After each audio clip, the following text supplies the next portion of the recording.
Hai, selamat pagi. Kembali lagi dengan saya Andre. Dan pada hari ini saya akan menjelaskan tentang kenapa sih harga saham bisa naik turun ya. Nah, harga saham itu bisa naik turun karena kalian belum subscribe channel ini.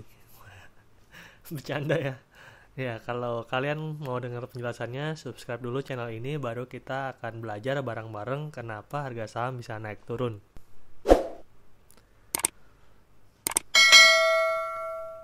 Terima kasih untuk teman-teman yang sudah subscribe channel ini. Nah, saya akan menjelaskan kenapa sih harga saham bisa naik dan bisa turun ya. Jadi, pada dasarnya harga saham itu bisa naik dan bisa turun karena adanya penjualan dan pembelian saham. Kalau misalkan kalian belum pernah jual beli saham, saya tunjukkan contoh grafiknya di atas ini. Bisa kalian lihat di situ ada jumlah permintaan dan ada jumlah saham yang dijual kepada publik ya. Harga saham itu sebenarnya bisa dijelaskan dengan hukum dasar ekonomi mengenai permintaan dan penawaran. Ketika permintaan lebih tinggi daripada penawaran, maka harga sahamnya akan semakin naik. Tetapi kalau permintaannya lebih sedikit daripada penawaran, maka harga sahamnya akan turun. Saya jelaskan mungkin pakai contoh kali ya. Pakai contohnya adalah Stabilo ini kita ibaratkan sebagai saham. Coba kalian bayangkan kalau misalkan saya punya 10 Stabilo dan akan dijual kepada 10 orang. Harga Stabilo ini normalnya adalah Rp5.000. Jadi, karena ada 10 orang yang juga yang mau beli, maka masing-masing orang rela membeli Stabilo ini dengan harga Rp5.000. Tetapi bayangkan, kalau misalkan cuman ada 8 orang yang mau beli Stabilo ini, berarti kan 8 orang itu akan membeli dengan harga normal, yaitu Rp5.000. Dan saya masih ada 2 Stabilo lagi yang belum kejual kan. Saya, supaya Stabilo ini laku, akan menjualnya dengan harga diskon di bawah 5.000. Mungkin saya jual 4.000, mungkin saya jual 3.000, yang penting Stabilo ini laku. Di situ bisa terlihat kan bahwa ketika jumlah orang yang mau beli Stabilo ini lebih sedikit daripada Stabilo yang bisa saya jual, maka harga Stabilo ini akan semakin turun. Begitu juga dengan saham. Lalu, kenapa harga saham bisa naik? Kita ambil contoh sebaliknya. Tadi kan saya punya 10 Stabilo, dan yang mau beli sekarang bukan 10 lagi, bukan 8 lagi, tapi yang mau beli 15 orang. Tentunya saya tidak ingin cepat-cepatan, saya ingin mendapatkan keuntungan maksimal dari Stabilo yang saya miliki. Alhasil, saya akan menjual Stabilo saya kepada investor yang bisa membelinya dengan harga premium. Mungkin dia akan beli di harga 5.500 atau mungkin di harga 6.000. Siapa yang punya uang lebih banyak, itulah yang akan mendapatkan Stabilo saya. Bisa terlihat kan bahwa ketika jumlah orang yang mau beli Stabilo atau mau beli saham itu lebih banyak daripada jumlah orang yang menjual saham tersebut, maka harganya akan semakin meningkat. Itulah kenapa pada dasarnya harga saham bisa naik turun. Tapi ada pertanyaan yang lebih penting lagi. Faktor-faktor apa sih yang bisa meningkatkan jumlah permintaan? Karena kan kita pengen tahu lebih dalam lagi kenapa harga saham bisa naik turun kan. Pada prinsipnya, harga saham itu juga bisa naik turun karena perasaan investor terhadap saham tersebut. Apakah saham tersebut cukup berharga untuk mereka miliki atau tidak dengan harga sekarang? Kalau misalkan para investor merasa bahwa saham itu terlalu mahal, maka mereka akan tidak membelinya dan menunggu harga sahamnya lebih murah. Tetapi sebaliknya, kalau misalkan harga saham itu terlalu murah menurut para investor, maka akan banyak investor yang berlomba-lomba untuk membelinya, sehingga harga saham akan semakin meningkat. Jadi pandangan investor terhadap saham tersebut, apakah saham tersebut terlalu murah atau terlalu mahal, akan mempengaruhi harga saham tersebut di pasaran ya. Di sini kalian perlu membedakan antara market cap dengan nilai saham. Kita misalkan ada 2 saham nih ya. Ada saham A yang harganya Rp1.000 dan ada saham B yang harganya Rp500.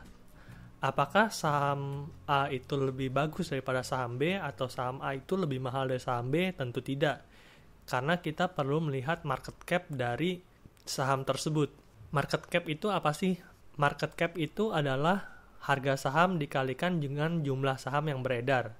Misalkan kayak tadi, saham A harganya Rp1.000, tetapi jumlah saham yang beredar cuman 5.000. Berarti market cap dari perusahaan A itu hanya 5 juta rupiah. Dan tadi perusahaan B itu mungkin harga sahamnya cuma 500, tetapi jumlah saham yang beredar adalah 1 juta, maka market capnya 500 juta. Nah, walaupun harga sahamnya si B itu lebih rendah daripada saham A, tetapi saham B itu lebih bernilai. Kenapa? Karena market capnya atau market kapitalisasinya jauh lebih tinggi daripada perusahaan A.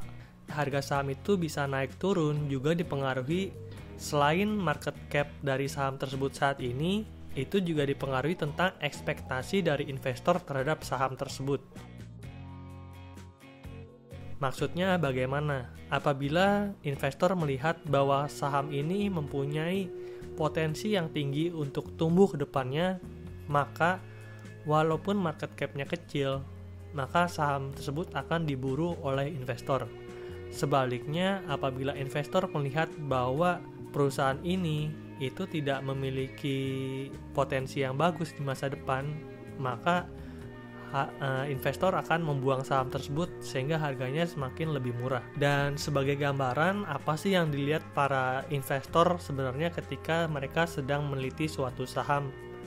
Itu yang mereka teliti kebanyakan adalah earning dari perusahaan tersebut. Earning ini adalah laba atau keuntungan perusahaan. Jadi kata kuncinya adalah keuntungan perusahaan ya. Logikanya simpel aja. Kalau misalkan perusahaan tersebut untung, maka kan perusahaan tersebut mungkin 5 tahun ke depan akan selalu berjalan ya.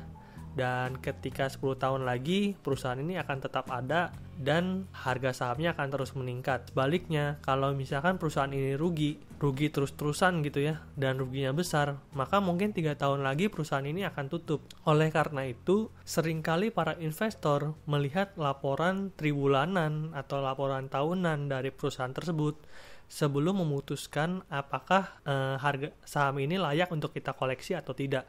Kalau misalkan keuntungannya bagus dan bahkan melebihi ekspektasi daripada investor, maka pastinya saham itu akan diburu oleh para investor dan harga sahamnya semakin meningkat. Tetapi sebaliknya, kalau misalkan saya berharap bahwa Bank Mandiri akan memberikan keuntungan 5 triliun, tapi ternyata keuntungannya cuma 4 triliun, maka ekspektasi investor kan nggak akan tercapai. Dan mungkin harga saham Bank Mandiri malah akan turun. Tetapi sebaliknya, kalau misalkan Bank Mandiri memberikan keuntungannya 6 triliun, itu kan di atas ekspektasi saya. Maka saya akan membeli saham Bank Mandiri saat ini juga.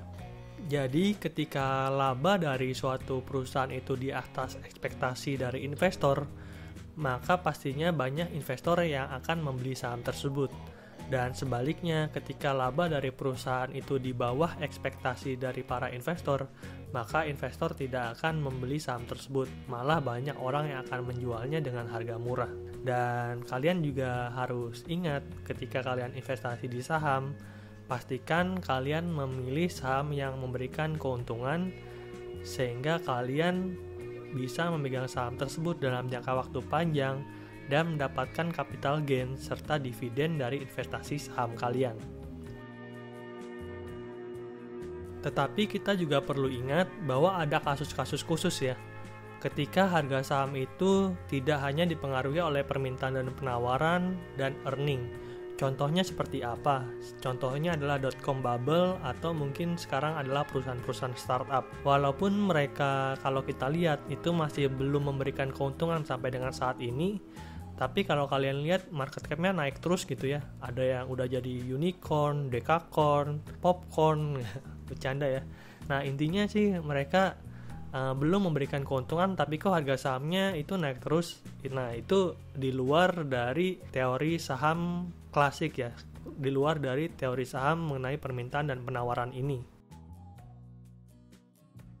Jadi memang kalau misalkan kita boleh katakan belum ada satupun teori yang bisa menjelaskan dengan pasti kenapa sih harga saham itu bisa naik turun.